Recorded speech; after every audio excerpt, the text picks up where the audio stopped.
Hoje a gente vai te mostrar como que a gente investiu o novo aporte na carteira aqui do canal e como é que a gente fez o rebalanceamento dela. E mais, tá? Eu e o Becker, aqui meu sócio do Clube do Valor, vamos te mostrar o que a gente fez agora nas últimas vezes que a gente aportou na carteira do canal, qual foi o resultado da carteira do canal, né? Que a gente fez poucos vídeos sobre ela, mas ela já tem 1 ano de idade, vamos apresentar aí os resultados da nossa performance nesse ano e também como é que a gente vai investir os novos valores e como é que a gente vai fazer o rebalanceamento dessa carteira. Então presta muita atenção aqui nesse vídeo. Se você gostar de um conteúdo assim, quiser mais vídeos assim, práticos, deixa o teu comentário, deixa o dedo no like e bora lá. Tô aqui com alguém muito especial, um cara que eu tenho o prazer aí de chamar de sócio, o grande Becker Capita, sócio aqui do Clube do Valor, que vai ser o meu novo consultor de investimentos aqui para essa série, que por sinal, um cara que além de ser líder de time aqui no clube, ele tá começando a fazer conteúdos nas redes sociais, vamos deixar aí na tela o Instagram dele para você acompanhar. E antes de mais nada, Becker, seja muito bem-vindo, por favor, te apresenta aí para nossa audiência. Fala, Ramiro, muito obrigado pela apresentação e muito prazer a todos que estão nos assistindo.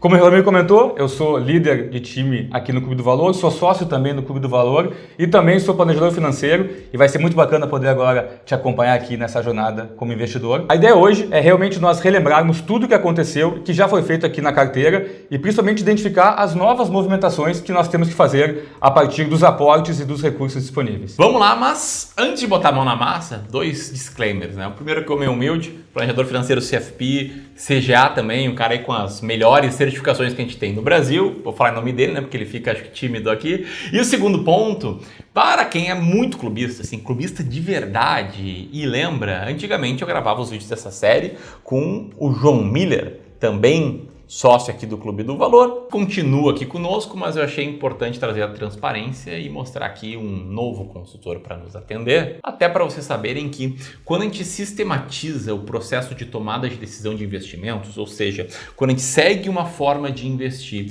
que é totalmente baseada em dados, em evidência científica, em matemática, a gente sabe que independentemente de quem for o consultor, as decisões elas vão ser as mesmas. Beleza? É isso, Becker, certo? Com certeza, Ramiro. Com uma estratégia sistematizada, a troca de consultor não afeta em nada o desempenho da carteira. Vamos lá, acho que a primeira coisa é tu mostrar aí para nossa audiência, Capita, o que aconteceu nessa carteira de lá para cá, como é que foi a história aí desse investimento? Boa, a gente começou essa carteira em 2025 com um aporte de R$250 mil. Igual nós fazemos com todos os nossos clientes, o primeiro passo foi definir um perfil de alocação e um perfil de risco.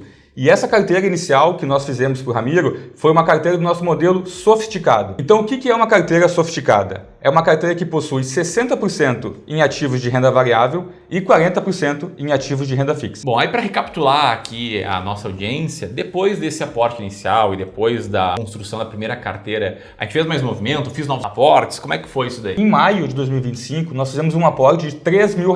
O resultado da carteira até aquele momento estava em 6,75% desde o início da carteira, o que equivale a aproximadamente 161% do CDI. Em termos absolutos, isso é um rendimento de mais de R$17 mil naquele período. Bom, então o que a gente fez ali foi olhar a alocação de ativos da época, comparar com o alvo e definimos ali compras de ações norte-americanas, renda fixa inflação e renda fixa pré e pós-fixada. E aí os aportes minguaram, né? Acabou sendo um ano que a gente não se dedicou muito à carteira do canal, esses vídeos não deram tanta visualização, a gente achou interessante não focar tanto aqui, embora ela tenha tido uma performance muito boa ao longo do ano, mas agora que bateu 1 ano da construção dessa carteira, com esse primeiro ano completo, começaram a vencer os primeiros ativos de renda fixa, né, da nossa estratégia da escada, que o Becker já vai explicar melhor, decidi fazer um novo aporte e trazer aqui uma accountability, uma prestação de contas do que aconteceu com essa carteira ao longo desse ano, que foi 250 mil de investimento inicial, mais um aporte de R$3 mil. E aí, Becker, o que aconteceu? Me conta aí a história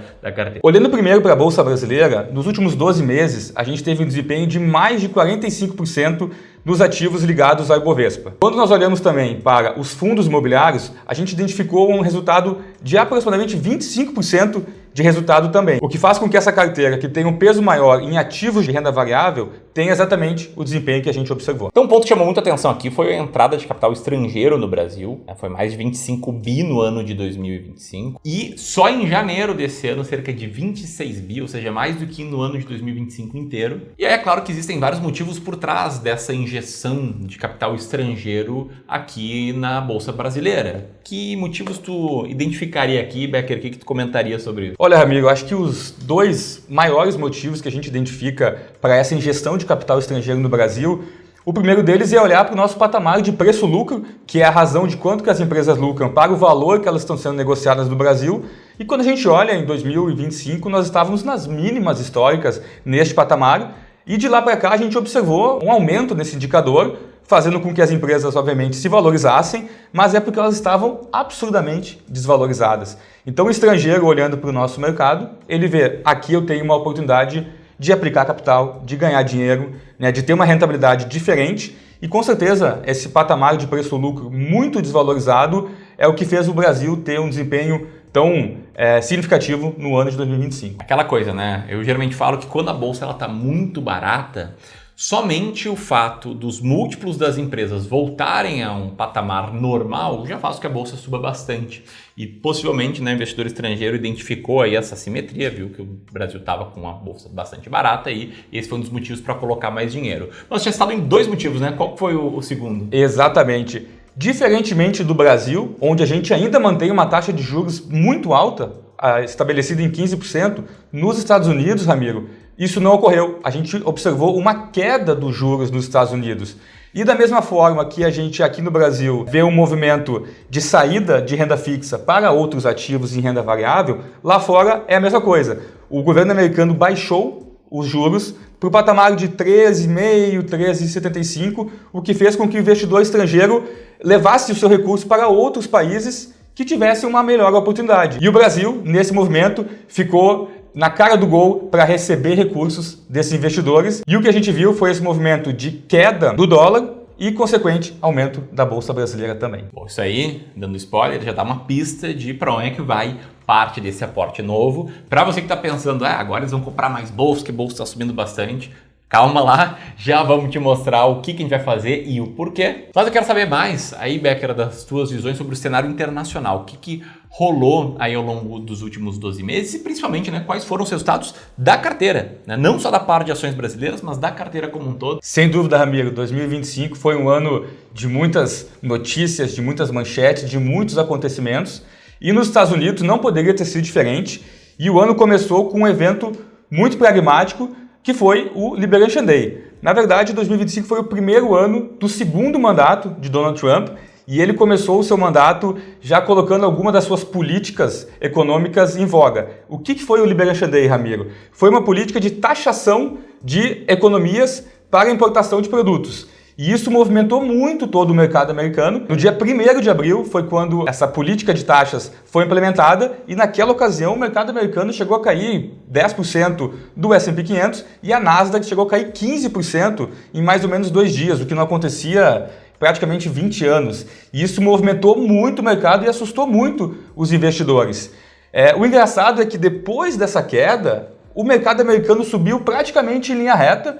E do dia da queda até o final do ano, o mercado americano subiu 14%, o que surpreendeu a grande parte dos investidores, principalmente aqueles que se desesperaram e fizeram exatamente aquilo que não se deve fazer, que é vender na baixa. Então, no acumulado do ano, o mercado americano ele subiu, apesar das taxações, apesar de todo o risco geopolítico que a gente observou, provando que a economia americana e os Estados Unidos são contra-históricos. Na verdade, eles mostram que o histórico deles é sempre positivo, pelo menos no longo prazo, e a gente nunca sabe necessariamente o que vai acontecer. Perfeito, muito bom. No longo prazo, aquela coisa, a bolsa ela sobe caindo mesmo que em alguns anos, embora não tenha sido o caso nesse último ano, o fato é que com o real se valorizando frente ao dólar, essa acabou sendo a classe de ativos da carteira que menos performou, né? Porque a bolsa norte-americana subiu bastante, então ali quem vendeu no início de abril se ferrou, né? Quem foi atrás das notícias, mas no final do ano, fechado aí nos 12 meses, o real se valorizou muito frente ao dólar. O que fez com que a classe de ações americanas dolarizadas tivesse um resultado um pouco aquém de apenas 5%, que é a diferença entre o que o mercado americano subiu e que o dólar caiu. Entendi, faz bastante sentido. E a carteira? Como é que a carteira performou aí nesse acumulado de lá para cá? Esse relatório de desempenho da carteira ele é bem legal. Primeiro, a gente tem uma visão consolidada da carteira, onde a gente pode observar que estamos falando de um patrimônio de aproximadamente R$315 mil.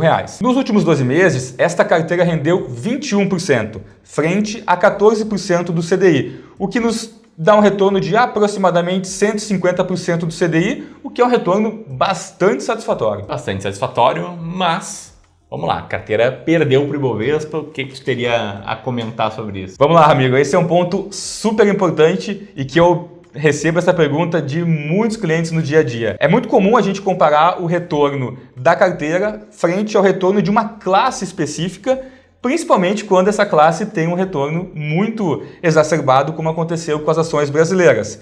O que acontece é que a sua carteira hoje ela não é uma carteira 100% renda variável, então, inicialmente ela não deveria ser comparada com um portfólio de ações, no caso o Ibovespa, que é uma carteira 100% ações.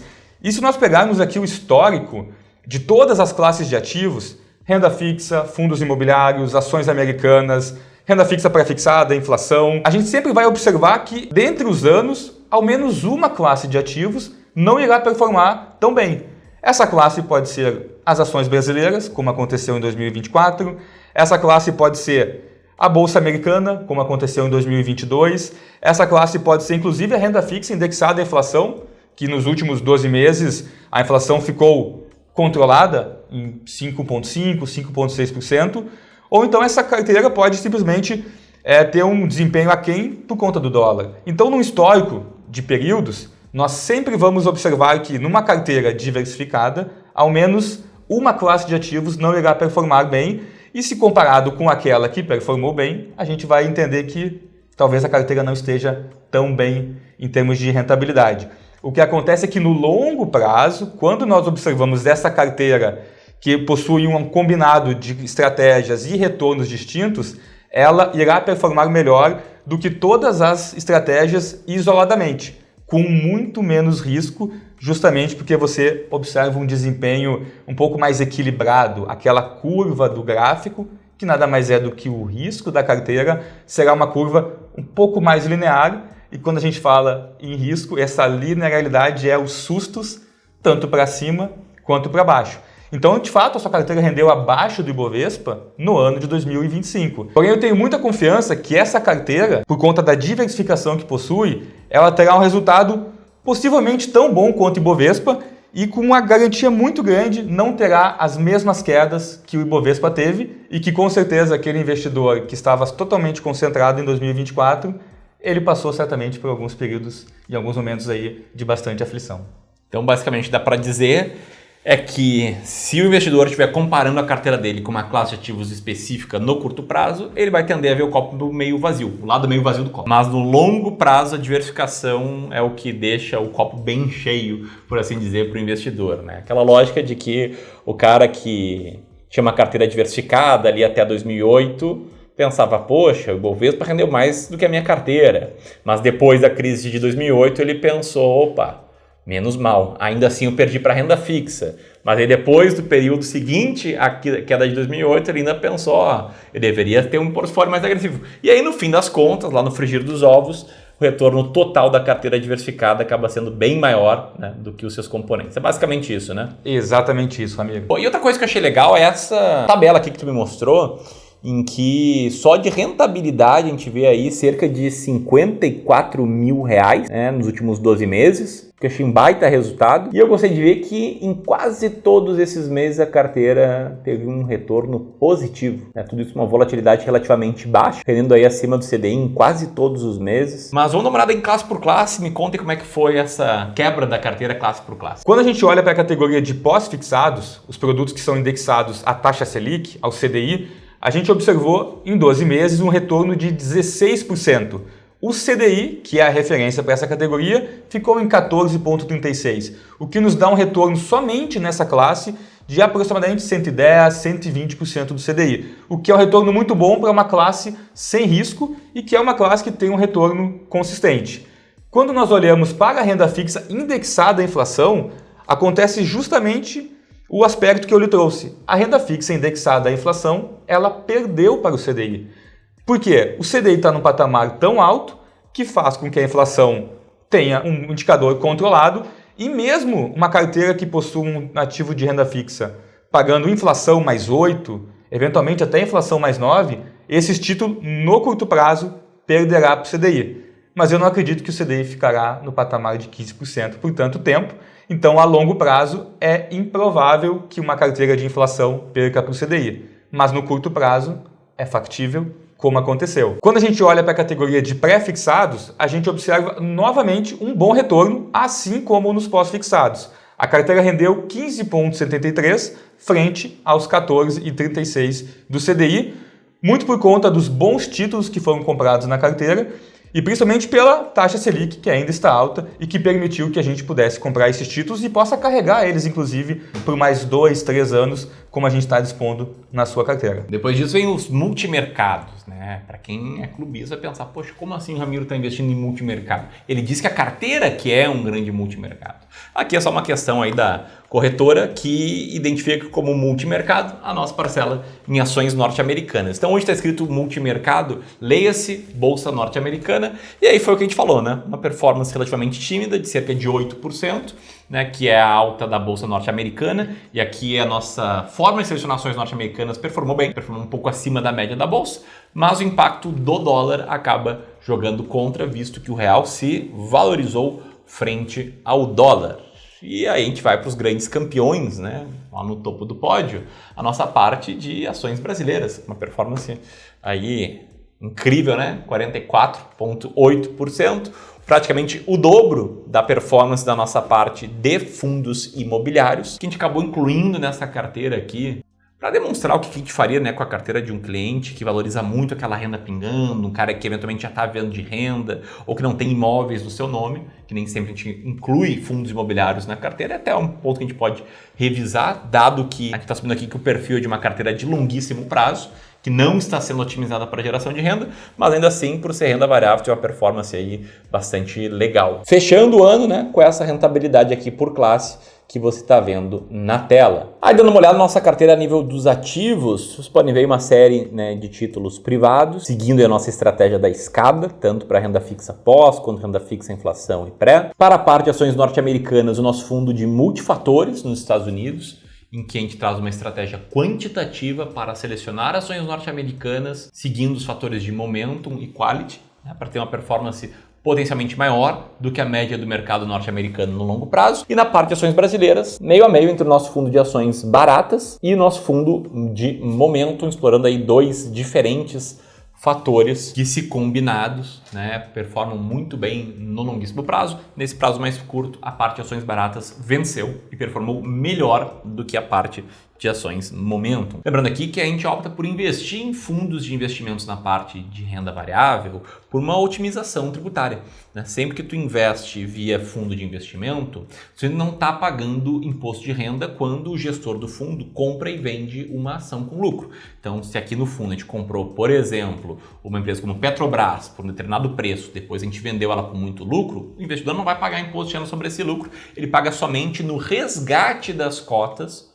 aí sim o lucro sobre a valorização da cota dos fundos. E os nossos fundos de investimentos aqui no Clube do Valor, eles não têm taxa de gestão para os nossos clientes, dado que os nossos clientes nos pagam taxa de gestão, serviço de wealth ser prestado. Então vamos supor aqui que a taxa média que a gente cobra do nosso cliente seja de 1% ao ano, eles conseguem com essa taxa de 1% ao ano investir em bons fundos de ações com performance de longo prazo superiores aí aos seus benchmarks. Seria muito mais barato do que investir num fundo de ações normal, que geralmente cobra 2% de taxa de ADM. Dito isso, o que a gente tem aqui para o nosso rebalanceamento, né? A gente tem cerca de 25 mil reais em caixa, 21 mil de vencimentos nos ativos que a gente alocou por um ano, né? A nossa estratégia de escada, de gerar sempre vencimentos de forma previsível na carteira, mais 4 mil de um aporte que eu acabei de fazer aqui nessa carteira. E eu estou ansioso aí para ver o que a gente vai fazer com isso, porque beleza, o resultado foi lindo, mas vamos seguir aí com uma boa performance, vamos seguir em busca de bater R$1 milhão nessa carteira, eventualmente com aportes novos, com um bom trabalho, a gente chega lá antes do que a gente pensa. Então, vamos lá, Becker, o que a gente faz a partir daqui? Agora é o momento, hein, amigo? Como a gente chama no mercado financeiro, é play by the book. A gente vai observar e fazer na prática um aporte na sua carteira e somado aos vencimentos que a gente teve também. O primeiro passo é relembrar qual é a distribuição ideal da carteira. Conforme a gente falou no começo do vídeo, essa é uma carteira do modelo sofisticado que possui 60% em renda variável e 40% em renda fixa. Após isso, é importante observar como está essa carteira. Dado que nós tivemos desempenhos diferentes entre as classes, é natural que haja uma distorção entre o modelo ideal e o modelo observado atualmente na carteira. E aqui vale ressaltar que essa definição de qual é a alocação de ativos-alvo, bem como a manutenção dessa alocação de ativos, ou seja, com novos aportes, eventualmente com vendas, trazer a composição da tua carteira de volta para o alvo, é o que explica 90% do resultado de uma carteira de investimentos. Ou seja, o quanto você define investir em renda fixa, renda variável, ações brasileiras, norte-americanas, etc., explica mais do retorno da carteira do que exatamente quais ações tu escolhe comprar em cada uma dessas classes. Em outras palavras, é essencial você como investidor ter uma meta muito clara de qual é a sua alocação de ativos-alvo. Beleza? Dito isso, exatamente, amigo. A gente tem que entender o percentual ideal e fazer com que ele seja cumprido a partir de aportes e a partir dos rebalanceamentos. Dito isso, amigo, como está a sua carteira hoje em relação ao que deveria? Ela deveria ter 10% em ativos pós-fixados e a gente está observando 7,72% em ativos pós-fixados, ou seja, nos dá um indício para onde vai esse seu aporte. Na renda fixa pré-fixada, a gente tem uma distorção pequena, 0,5%, o ideal seriam 10%, você está hoje com 9,57%. Já na renda fixa indexada à inflação, a gente observa aí sim um grande desvio. O ideal seria que tivéssemos 20% e hoje você está com 15% nessa categoria. Para ações valor, apesar do grande movimento da bolsa, ainda não há uma distorção tão grande. O ideal seriam 10% e a gente está também com 11%. Ações momento, que é a outra metade da sua carteira de ações, o ideal também seriam 10%, estamos com 11,83%. Para fundos imobiliários, o ideal seriam 20%, a gente está hoje com 17,80%. E para ações americanas, justamente a categoria que menos performou hoje na sua carteira, a gente também encontra um desvio, o ideal seria 20% e a carteira hoje se encontra com 19,24%. Então, já dá para a gente ter um cheiro aqui, Ramiro, para onde vão os recursos disponíveis na sua conta. Então, hoje nós temos espaço na sua carteira, tanto para a renda fixa pós-fixada, quanto para a renda fixa indexada à inflação, para ações americanas e teremos também para fundos imobiliários, caso nós quiséssemos incrementar a sua parte de renda na carteira, porém a gente vai dar um foco mais hoje em retorno, em pensamento de longo prazo para as três classes anteriores. Bora? Então, mão na massa, né? Assim fica fácil de ver o que deve ser feito, então bora lá, como é que a gente faz aí, né? Vamos lá então, Ramiro. Aqui na tela é exatamente a mesma visão que o consultor de investimentos tem quando aplica e realoca os recursos para os nossos clientes. Então a gente observa o percentual ideal da carteira que a gente já definiu e o percentual atual de acordo com o que a gente acabou de comentar e também o saldo em caixa de exatos R$ 25.347,54. Quando a gente observa o que nos dá a diferença maior, a gente observa uma diferença maior para os ativos de renda fixa pós-fixados, assim como a maior diferença para os ativos de renda fixa indexados à inflação e também para a classe de ações americanas.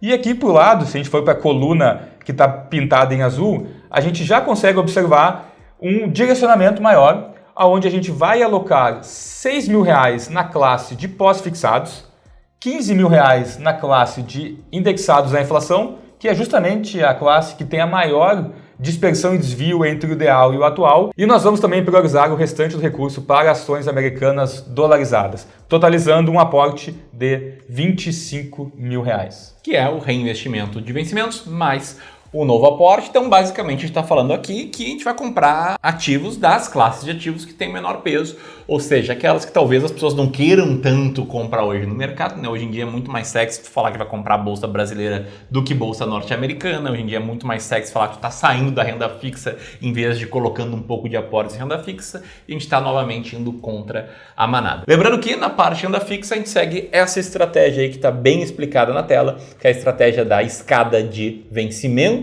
em renda fixa, o que faz com que a gente já tenha tido vencimentos ao longo desse 1 ano de trabalho. A gente vai pegar parte desse vencimento e jogar lá para o fim da escada, provavelmente lá para 2029, 2030. Então pode mostrar aí como é que fica essa alocação, o que eu tenho que dar ok aqui na conta do aplicativo. Manda brasa aí para a gente mostrar aí como é que é a rotina, né, de um cliente de wealth do Clube do Valor, em que basicamente o consultor ele manda as ordens e aqui eu tenho que pegar e aprovar essas ordens. Vamos lá, Ramiro, agora é o fim do show. Depois de ter feito toda a análise, de ter feito toda a comparação entre o ideal e o atual, a gente entra dentro aqui da plataforma da corretora, faz a seleção dos ativos pautados sempre naqueles emissores que o Clube do Valor e o nosso time de estratégias aprova. Então é sempre importante lembrar que a gente busca fazer uma seleção muito criteriosa dos bancos, das empresas que nós alocamos e investimos em renda fixa. E para facilitar aqui, eu já deixei separado, Ramiro, quais são os 7 CDBs que nós iremos aplicar tanto para a renda fixa pós-fixada quanto para a renda fixa indexada à inflação. E o interessante aqui é que nós vamos aplicar um percentual pequeno para cada um. Em pós-fixados nós vamos aplicar para 2027, 2028 e 2029. E já para a renda fixa indexada à inflação a gente vai dividir para 2027, 28, 29 e 30. Ao final dessa alocação a gente vai ter exatamente a sua escada de vencimentos com o recurso sendo liquidado de forma cadenciada pelos próximos 2, 3, 4, 5 anos, permitindo com que você consiga ter um retorno maior, mas também sem abrir mão da liquidez, seja para rebalanceamentos ou seja para uma eventual necessidade. Bora lá então, né? Vamos lá. Já selecionado aqui a renda fixa, selecionado também a alocação em multifatores EUA. Tá contigo a ordem, Ramiro? Ordem enviada. Ó, e é assim que eu recebo as ordens, né? Vem uma notificação aqui na minha conta em que eu sou convidado a entrar no aplicativo da corretora e aceitar as minhas ordens. Então estou aqui entrando no aplicativo, você pode ver aqui a carteira com a rentabilidade que a gente mostrou nos últimos 12 meses, com o saldo disponível na conta, e se eu rolar aqui eu consigo encontrar as minhas ordens nessa parte aqui que é de aprovações. Aqui está o seu assessor enviou um carrinho de investimentos, da parte de renda fixa que ele mostrou, né, dividindo exatamente em diferentes vencimentos para a gente ficar com aquela escada de vencimentos, e também a parte ali em ações norte-americanas. Eu declaro que eu li, que está tudo ok e eu aceito aqui e aprovo. Ordem de investimento registrada, o débito dessa conta vai acontecer até as 19h30 de hoje. Está vendo aqui que eu estou recebendo essas notificações, tem aqui todo o resumo da ordem feita e minha carteira está rebalanceada com isso aqui de trabalho. É claro que a gente demorou aqui explicando o porquê das carteiras, fazendo um overview aí de como é que ela performou, mas o meu trabalho aqui como cliente é só aceitar as ordens para a gente seguir um rebalanceamento, seguindo a estratégia de alocação de ativos, que é aqui o que gere o nosso trabalho. Eu acho que é isso, né? Que você viu o nosso resultado até agora, a forma com que a gente toma decisões e mostrando um jeito bem prático aí para te ajudar a tomar melhores decisões de investimentos. É isso, Ramiro. Eu tenho só mais um ponto que é tão importante quanto falar sobre investimentos. Aqui no Clube do Valor, além de investimentos, nós damos muita ênfase também em todo o planejamento financeiro e outros aspectos da vida do nosso investidor, sejam eles aspectos sucessórios, patrimoniais, tributários, fiscais, planejamento de vida, planejamento de compra de imóvel, planejamento de abertura de holding, de offshore. Então hoje o Clube do Valor possui uma gama de serviços que estão conectados com investimentos, estão conectados com a vida financeira, mas que não somente falam de assuntos de recursos, de capitais e de mercado financeiro. Hoje nós temos um foco muito grande em tratar da vida da pessoa, do planejamento patrimonial dela e do planejamento sucessório. A gente não vai entrar nisso hoje, Ramiro, mas com certeza na nossa próxima reunião a gente vai falar sobre esse assunto e vai ser bem bacana você entender um pouco mais desse nosso universo e que vai fazer muito sentido para você. Muito bom. Valeu, Becker. Obrigadão aí pela presença. E eu sugiro muito que você acompanhe aqui a Fera lá no Instagram, tá começando a produzir conteúdo. E deixa aqui um comentário dizendo o que você achou. Se tiver muito comentário, se tiver bastante visualizações, a gente faz aqui mais aportes nessa carteira e mostra mais na prática, de forma mais recorrente, como a gente faz para tomar decisão. E é claro, se você quiser ter a sua carteira analisada por alguém aqui do Clube do Valor, aperta nesse botão aqui que vai estar entre nós dois. O número link na descrição. Era isso, um grande abraço e até mais. Até mais.